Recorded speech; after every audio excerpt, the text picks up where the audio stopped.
ये मैं उमर खालिद की बात नहीं कर रही हूँ, मैं आपके चुने हुए नुमाइंदों की बात कर रही हूँ। और शायद कलयुग का अमृत काल इसी को कहते हैं। चंदा चोरी में जितना भ्रष्टाचार इन लोगों ने किया, पिछले 75 साल में हमारे मुल्क में इतना भ्रष्टाचार कभी नहीं हुआ है।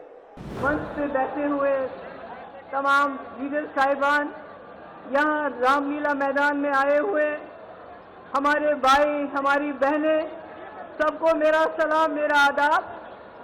आज देश बहुत मुश्किल हालात से गुजर रहा है।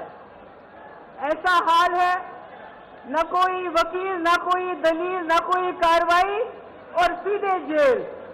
और शायद कलयुग का अमृत काल इसी को कहते हैं कि आप बिना पूछे, बिना कोई कार्रवाई किए हुए लोगों में जेल में डालते हो। ये मैं उमर खालिद की बात नहीं कर रही हूँ जो पिछले 2 साल से जेल में है।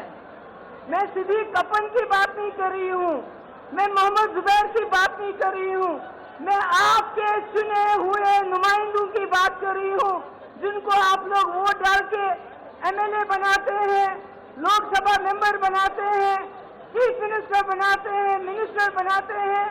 कैसे उनपे करप्शन के चार्जेस लगा के बिना कोई वकालत के, बिना कोई कार्रवाई के जेल में डाला जाता है। हमारे लिए ये कोई अचंभे की बात नहीं है। हमने जम्मू कश्मीर में पिछले 5 साल से यही देखा है। हमारे हजारों की तादाद में नौजवान, मैं, फारूक साहब, उमर अब्दुल्ला साहब, पूर्व मुख्यमंत्री, तीनों को बंद कर दिया गया और देश को बताया गया कि हम देश हित में कर रहे हैं।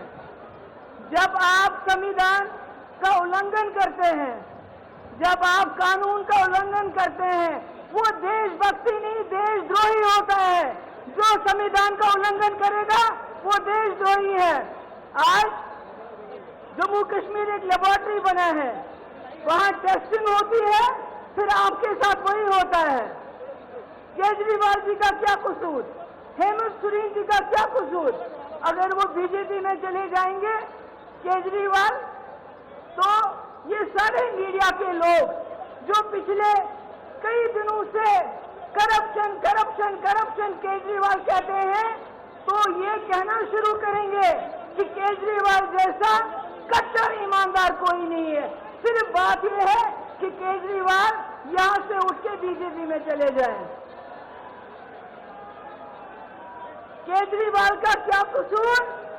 उन्होंने गरीबों के बच्चों के लिए स्कूल अच्छे अच्छे बनाए, जहाँ से डॉक्टर, इंजीनियर, लॉयर, टीचर निकलेंगे।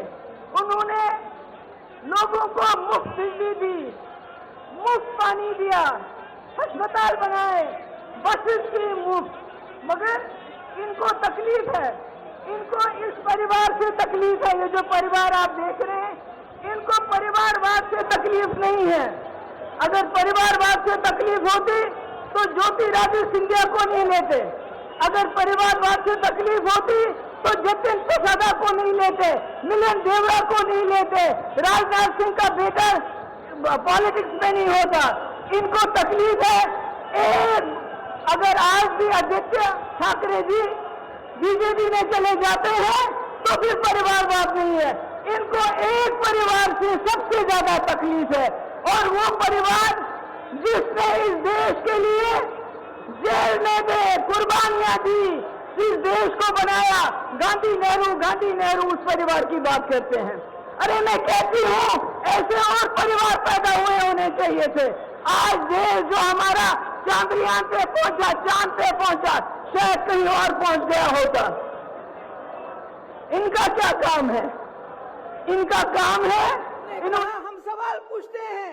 आपने कहा 2 करोड़ नौकरियां देंगे, नौकरियां नहीं दी, बल्कि यहाँ के नौजवानों के हाथों में लाठी दी, जबान पे नारा दिया, कभी देश का कभी धर्म का, बोला जाओ मारो, लिंच करो, शक्ल देखो, क्या खाता है, क्या पहनता है, दाढ़ी कितनी लंबी है। इन्होंने नौजवानों का अपराधीकरण किया, उनको दंगाई बनाया, कहा तुम दंगे करो, तुमको जेल नहीं भेजेंगे। मगर हमसे नौकरी का हिसाब मत मांगो, हमसे 2 करोड़ नौकरियों का हिसाब मत मांगो। इन्होंने भ्रष्टाचार का इल्जाम हम पे लगाया। अरे चंदा चोरी में जितना भ्रष्टाचार इन लोगों ने किया, पिछले 75 साल में हमारे मुल्क में इतना भ्रष्टाचार कभी नहीं हुआ है।